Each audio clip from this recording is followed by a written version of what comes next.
Hari ini kita akan belajar dari Keluaran pasal yang ke-20, ayat 1 sampai ayat yang ke-17. Saya akan membacakan ayat yang ke-1 sampai pada ayatnya yang ke-8. Ke-10 firman, lalu Allah mengucapkan segala firman ini, Akulah Tuhan Allah yang membawa engkau keluar dari tanah Mesir, dari tempat perbudakan. Jangan ada padamu Allah lain di hadapanku. Jangan membuat bagimu patung yang menyerupai apapun yang ada di langit di atas, atau yang ada di bumi di bawah, atau yang ada di dalam air di bawah bumi. Jangan sujud menyembah kepadanya atau beribadah kepadanya, sebab aku Tuhan Allahmu adalah Allah yang cemburu, yang membalaskan kesalahan bapa kepada anak-anaknya, kepada keturunan yang ketiga dan keempat dari orang-orang yang membenci aku. Tetapi aku menunjukkan kasih setia kepada beribu-ribu orang, yaitu mereka yang mengasihi aku dan yang berpegang pada perintah-perintahku. Jangan menyebut nama Tuhan Allahmu dengan sembarangan, sebab Tuhan akan memandang bersalah orang yang menyebut namanya dengan sembarangan. Ingatlah dan kuduskanlah hari Sabat. Saudara yang kekasih, berdasarkan daripada bacaan dari Keluaran pasal 20 ayat ke-1 sampai ayat yang ke-17, maka ada 4 sifat Tuhan yang saya akan sharekan kepada saudara seimanku dimanapun berada. Tujuannya adalah supaya kita terus belajar memiliki sebuah pemahaman tentang sifat-sifat daripada Tuhan yang senantiasa kita berseru kepada Dia, senantiasa kita berdoa kepada Dia, senantiasa kita menyembah Dia, kita berdoa beribadah kepada Dia, dan Dialah satu-satunya Tuhan yang senantiasa kita andalkan dalam hidup kita untuk bisa menjadi penolong kita, pelindung kita, bahkan sebagai tempat perteduhan yang penuh dengan damai, ketenangan yang sejati yang kita senantiasa butuhkan itu. Saudara kekasih, kita sebagai pengikut Tuhan tidak bisa hanya kita sekedar menyatakan aku percaya sama Tuhan tanpa mau belajar untuk mengenal sifat kebaikan daripada Tuhan. Kita sebagai pengikut Tuhan yang benar, kita harus belajar senantiasa untuk mengenal sifat-sifat daripada Tuhan yang kita senantiasa menyembah Dia, kita senantiasa meyakini Dia sebagai Tuhan yang benar itu. Sebagai pengikut Tuhan, di hari-hari ini ada begitu banyak waktu dan kesempatan yang harus kita benar-benar pergunakan supaya kita terus belajar, mengalami, memahami, dan mengerti betapa baiknya sifat-sifat Tuhan yang ada sebagai Sang Pencipta kita. Sang Pencipta yang kita miliki adalah Sang Juru Selamat yang penuh kuasa untuk sanggup senantiasa menolong kita. Di dalam catatan saya ada 4 sifat Tuhan yang saya maksudkan itu. Yang pertama adalah Tuhan yang lebih dahulu memperkenalkan dirinya kepada kita. Jadi saudara kekasih, pada ayat yang ke-1 dan 2 berkata yang demikian. Jadi ketika kita menjadi orang yang percaya, dan bahkan Alkitab berkata bahwa bukan kita yang lebih dahulu mengenal Tuhan. Dari sejak sebelum Tuhan menghadirkan kita ke dunia ini, Tuhan yang lebih dahulu memperkenalkan dirinya kepada kita dari generasi saat bangsa Israel yang pertama hingga sampai generasi kita di zaman ini sebagai orang yang senantiasa percaya kepada Tuhan. Kita sangat perlu untuk mengerti dan mengetahui bahwa bukan kita yang lebih dahulu mengenal Tuhan, tetapi karena Tuhan yang lebih dahulu memperkenalkan dirinya kepada kita, maka kita bisa mengenal Dia sebagai satu-satunya Tuhan yang benar, Tuhan yang sempurna, adil, baik, dan kudus dan suci adanya.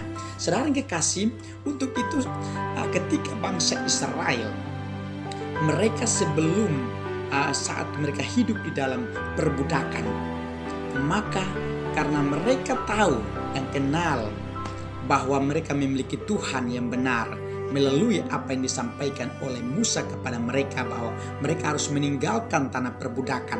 Tujuannya adalah kembali kepada tanah perjanjian, dengan semua tujuan utama di tanah perjanjian adalah untuk mereka bisa beribadah, menyembah, memuji, membesarkan Tuhan yang sebagai Tuhan yang berkuasa di dalam kehidupan mereka. Nah, saudara kekasih, kita sebagai orang yang percaya kepada Tuhan yang sama seperti bangsa Israel yang sudah senantiasa mereka memuji dan membesarkan nama Tuhan, maka kita pun sangat dikuatkan dengan kebenaran firman Tuhan bahwa kita bukan percaya kepada Tuhan karena melihat Dia secara langsung, atau kita percaya kepada Dia karena kita sudah pernah bertemu dengan Dia secara langsung. Tidak. Tetapi kita sebagai orang yang percaya kepada Tuhan, kita percaya kepada Tuhan karena kita senantiasa mendengar dari apa kata orang, yaitu melalui para nabi-nabi, pemberita-pemberita Injil, yaitu para rasul-rasul, dan bahkan melalui pemberitaan Injil di akhir zaman ini. Saudara kekasih, Tuhan itu sudah memperkenalkan dirinya dari semula. Dari semula Tuhan sudah menjadikan langit dan bumi dan segala isinya. Dan sampai hari ini kita sudah bisa dapat melihat begitu indahnya. Dan Tuhan juga sudah menjadikan kita sebagai umat kesayangannya. Tuhan menjadikan manusia pertama adalah Adam dan Hawa. Dan ingat saudara, apapun yang Tuhan lakukan dalam hal menciptakan langit dan bumi dan segala isinya, termasuk menjadikan manusia, semuanya karena Tuhan mengetahui dengan benar bahwa suatu kelak alam semesta dan segala keindahannya sangat dibutuhkan oleh manusia yang telah dijadikan. Dan bahkan manusia yang sudah dijadikan Tuhan sangat dibutuhkan oleh alam semesta yang sudah dijadikan oleh Tuhan juga. Itulah sebuah hal yang unik, dan Tuhan sudah mengetahui tentang keberadaan hidup kita. Sebelum Tuhan menjadikan langit dan bumi, justru Tuhan sudah mengenal kita sebagai umat kesayangannya. Tuhan sudah membentuk kita. Tuhan sudah benar-benar siap untuk menghadirkan kita ke dunia ini. Dan bahkan Tuhan juga karena mengenal kita terlebih dahulu, baik dari sisi kebaikan kita, sisi kelemahan kita, sisi keburukan kita, maka Tuhan itu tidak pernah terlelap, tidak pernah tertidur, tetapi Dia karena begitu mencintai umat kesayangannya dan karena sangat mengenal kita sebagai umat kesayangannya, maka yang terjadi adalah Tuhan senantiasa menyertai kita. Mengapa Tuhan senantiasa menyertai kehidupan kita dimanapun kita berada? Sebab Tuhan sangat mengenal kita sebagai milik kesayangannya. Tuhan sangat mencintai kita. Tuhan sangat mengasihi kita. Dan karena Tuhan sangat mengasihi kita, maka Tuhan tidak ingin supaya satu orang pun yang telah dipanggil untuk hidup dalam keterangnya itu jangan sampai ada yang menjadi binasa, tapi supaya semuanya bisa memperoleh selamat hidup yang kekal bersama dengan Dia di surga suatu kelak nanti. Saudara yang kekasih, dari pelajaran ini kita bisa dapat mengerti dari bacaan Keluaran pasal 20 ini bahwa pada mulanya dan pada hakikatnya Tuhanlah yang paling pertama memperkenalkan dirinya kepada kita, dan cara Ia memperkenalkan dirinya kepada kita sebagai manusia dari zaman ke zaman. Di zaman dulu Ia memperkenalkan dirinya dengan cara memberitakan firman Injilnya melalui para nabi-nabinya sebagai orang kepercayaannya. Bahkan di zaman perjanjian baru, Tuhan Yesus datang langsung ke dunia, dan Tuhan Yesus adalah firman itu sendiri yang telah menjadi manusia. Dia memperkenalkan dirinya kepada dunia, ya, bahkan sekaligus Ia memperkenalkan jalan kebenaran keselamatan hanya ada pada Dia. Dan itulah kasih karunia yang paling terbesar daripada Tuhan untuk kehidupan kita. Sebenarnya kita tidak layak untuk hidup bersama dengan Tuhan, tapi karena Tuhan kenal kita, maka Tuhan ingin supaya kita selamat, memiliki hidup yang layak berkenan di hadapan Dia. Saudara yang kekasih, berbicara tentang sifat Tuhan yang suka memperkenalkan dirinya, maka kita sebagai orang yang percaya, di setiap hari selalu hal-hal yang baru yang kita alami, dan bahkan kita melihat indahnya dunia ini, dan bahkan kita memiliki hidup yang baik dan berkenan di hadapan Tuhan. Itu artinya Tuhan yang sudah memperkenalkan diri, lalu kita sadar akan keadaan kita, lalu kita ingin untuk melakukan yang terbaik. Dan ketika kita melihat keindahan dunia ini, maka itu artinya Tuhan sudah mengenal bahwa suatu kelak kita akan membutuhkan keindahan dunia seperti yang kita kehendaki dan seperti yang Tuhan kehendaki. Tuhan sangat mencintai kita Untuk itu dia memperkenalkan dirinya kepada kita, baik secara langsung dia berbicara kepada nabi-nabi maupun melalui pemberitaan kebenaran firman Tuhan, dan bahkan melalui kesaksian-kesaksian setiap orang yang mengalami hal-hal yang selalu baru atau pengalaman rohani senantiasa dalam hidupnya bersama dengan Tuhan. Pengalaman-pengalaman rohani bersama dengan Tuhan itulah yang terus menyadarkan kita bahwa pada hakikatnya Tuhan lebih dahulu mengenal kita dan bukan kita yang lebih dahulu mengenal Dia. Dan karena Tuhan lebih dahulu mengenal kita, maka sampai hari ini iman kita tetap hanya fokus kepada Yesus sebagai Sang Juru Selamat kita yang sudah ada dari zaman dulu sampai sekarang tetap ada, bahkan sampai selama-lamanya. Haleluya. Itu hal yang pertama, saudara yang kasih. Sifat Tuhan yang kedua adalah Tuhan suka memerdekakan di dalam ayat yang kedua. Sifat Tuhan itu adalah tidak pernah membiarkan umatnya, umat kesayangannya, umat pilihannya, umat yang telah dijadikan menjadi dan menetapkan untuk masuk dalam kerajaannya di suatu kelak, yaitu kerajaan surga itu. Tuhan tidak pernah membiarkan terus hidup dalam perbudakan. Contohnya, ketika bangsa Israel sebagai umat pilihan Tuhan saat mengalami kehidupan di tanah Mesir, saat Yusuf hadir di tanah Mesir, dan ketika bangsa Israel mulai berkembang biak di zaman Yusuf, maka hidup mereka itu baik-baik saja. Tetapi setelah Yusuf sudah dipanggil Tuhan, dengan kata lain bahwa ia sudah tidak ada lagi di tanah Mesir, maka yang terjadi adalah mereka mengalami sebuah perbudakan, mengalami penderitaan, tekanan demi tekanan, bahkan mengalami pembunuhan. Dan tujuan dari adanya peristiwa pembunuhan bayi-bayi yang ada di tanah Mesir waktu zaman dulu ialah supaya menekan tingkat jumlah banyaknya penduduk dari bangsa Israel.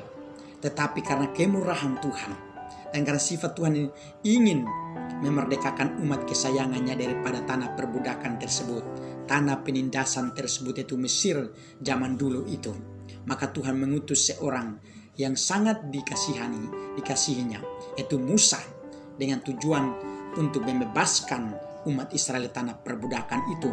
Begitu pula di zaman perjanjian baru, ketika Kristus hadir ke dalam dunia, Alkitab mencatatkan bahwa karena begitu besar kasih karunia Allah, maka ia mengurniakan anak yang tunggal, supaya barang siapa yang percaya kepada Dia tidak binasa, melainkan beroleh hidup yang kekal. Karena ada hidup kekal yang Tuhan sudah siapkan bagi segala orang percaya, maka ketika Kristus hadir ke dunia, Ia ada datang untuk memberitakan Injil dan untuk membebaskan para tawanan, untuk memerdekakan, menyelamatkan orang-orang berdosa, termasuk dengan kehidupan kita. Ketika kita masih hidup dalam keberadaan dosa, dengan perbudakan dosa yang terus membelenggu kehidupan kita, dan seringkali kita ingin memilih untuk melakukan hal-hal yang tidak sesuai dengan kehendak Tuhan.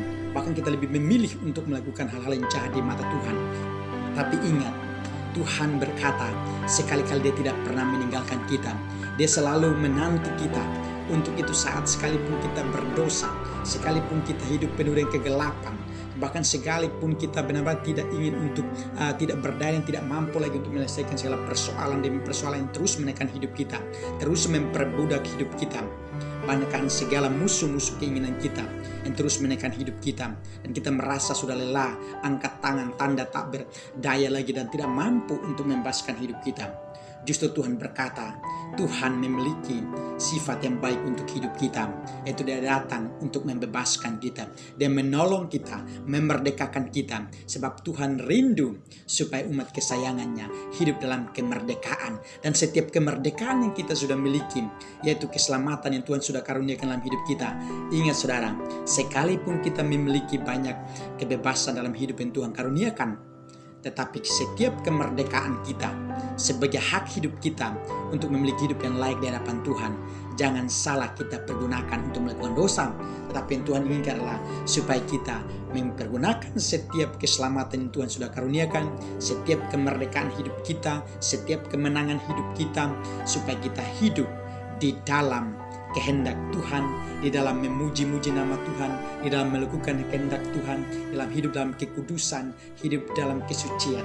Sebab saudara yang kekasih, ingat, ketika kita hidup di dalam hal yang berhubungan dengan hal kekudusan dengan Tuhan, maka saat itu kita merasa kemerdekaan sepenuhnya alam hidup kita. Bahkan kita merasa kita benci apa itu dosa. Dan kita merasa kita benar-benar sangat dekat sama Tuhan. Dan hubungan kita sama dengan Tuhan, kita merasa sangat akrab. Hubungan kita dengan Tuhan akan terus semakin menjadi akrab, semakin dekat. Ketika benar-benar kita menjaga setiap kemerdekaan yang Tuhan sudah berikan dalam hidup kita. Setiap kepercayaan yang Tuhan berikan kepada kita adalah sebuah anugerah untuk bisa terus memuliakan, membesarkan nama Tuhan di atas muka bumi. Ingat, sifat Tuhan yang kita sembah lah Tuhan suka memerdekakan setiap umat kesayangannya. Tuhan tidak pernah menolak. Tuhan tidak pernah membiarkan kita untuk sendirian. Tetapi Tuhan senantiasa menyertai kita dimanapun kita berada. Dan penyertaian Tuhan ialah supaya kita tetap hidup bersama dengan Dia untuk selamanya. Dan penyertaian Tuhan adalah bertujuan supaya jangan sampai iblis musuh itu datang menyerang dan bisa memisahkan kita dari kemerdekaan yang Tuhan sudah berikan. Tetapi Tuhan tetap menjaga kita sebab Dia ingin supaya kita hidup dalam kemerdekaan, kebebasan yang abadi bersama dengan Dia senantiasa. Haleluya. Itu hal yang kedua, sifat dari Tuhan. Sifat yang ketiga dari Tuhan adalah Tuhan selalu punya aturan di ayat yang ke-3 sampai ayatnya yang ke-8. Saudara yang kasih, bahkan di dalam ayat yang ke-12 sampai ayat yang ke-17. Nah, Tuhan ini sejak semula sudah menjadikan alam semesta dan segala isinya, termasuk sudah menjadikan manusia. Nah, Tuhan menjadikan manusia adalah serupa dan segambar dengan dirinya. Tujuannya untuk apa? Tujuannya untuk tetap memiliki sebuah hubungan komunikasi yang baik dengan Tuhan, memiliki hubungan pembicaraan yang bagus, musyawarah dengan Tuhan bagus, dan tujuannya adalah supaya Tuhan memakai kita untuk menjadi saluran berkat dan bahkan untuk memiliki tanggung jawab yang daripada Tuhan, sama seperti Adam dan Hawa. Ketika Adam dan Hawa ditempatkan Tuhan sebagai sebuah kepercayaan daripada Tuhan di Taman Eden, tujuannya adalah untuk mengelola, melestarikan, menjaga taman itu supaya tetap indah dan bahkan terus dikembangkan taman yang ada di zaman dulu itu. Begitu pula dengan kita di zaman saat ini. Apapun yang Tuhan percayakan kepada kita, kita harus belajar rendah hati dan kita belajar minta hikmah daripada Tuhan. Tetap andalkan Tuhan, tetap kita bekerja sama dengan Tuhan, supaya tujuannya adalah supaya kita terus mengembangkan potensi hidup kita. Potensi apa saja yang kita miliki dan kelebihan apa saja yang kita miliki. Ketika kita rindu untuk terus mengembangkan, maka sesulit-sulit apapun yang menjadi penghalang dalam setiap keinginan kita yang ingin untuk kita capai itu, Tuhan akan menolong kita. Tuhan akan mengangkat setiap persoalan itu sehingga kita menemukan sebuah perkembangan hidup yang bagus. Ingat saudara yang kekasih, di akhir-akhir kehidupan kita di zaman anugerah ini, saudara yang kasih, ada berbagai persaingan dan demi persaingan, ada berbagai tekanan demi tekanan yang kita alami di tempat pekerjaan, kita alami yang namanya tidak baik di keluarga maupun dimanapun kita berada. Tetapi ingat, Tuhan punya aturan yang kita harus taati senantiasa. Tuhan sudah memberikan kebebasan yang hidup secara bebas bagi kita, atau kehendak bebas yang disebut atau yang istilah free will itu. Tetapi ingat, sekalipun kita memiliki kebebasan hidup, tetapi Alkitab berkata bahwa jangan sampai salah kita gunakan untuk melakukan hal yang tidak berkenan kepada Tuhan. Dan justru karena supaya keselamatan Tuhan sudah berikan dan kebebasan hidup kita tetap hidup dalam terkontrol yang baik, maka Tuhan senantiasa sudah memberikan aturan-aturan yang baik untuk kita hidup sesuai dengan aturan itu. Aturan itu yang dimaksud oleh Keluaran pasal 20 ini ada dua bagian. Bagian yang pertama berbicara tentang aturan yang berbicara soal hubungan kita manusia dengan Tuhan. Itu seperti Tuhan Allah berkata, jangan membuat bagimu Allah lain di hadapanku, jangan sujud menyembah atau beribadah kepada lain, jangan membuat nama Tuhan Allah dengan sembarangan. Dan saudara yang kasih, setiap aturan ini merupakan sebuah hubungan kita dengan Tuhan yang kita harus taati senantiasa. Kita harus terus hidup dalam aturan itu untuk menghormati Tuhan. untuk benar kita hanya mau menyembah Tuhan saja. Dan untuk tujuan daripada aturan dalam hubungan kita dengan Tuhan adalah untuk kita singkirkan segala berhala-berhala, bahkan menyingkirkan segala perkataan-perkataan kotor kita, menyingkirkan segala kelemahan-kelemahan kita yang tidak berangkat di hadapan Tuhan, dan menyingkirkan segala keinginan-keinginan yang senantiasa terus menuntut kita untuk melakukan dosa.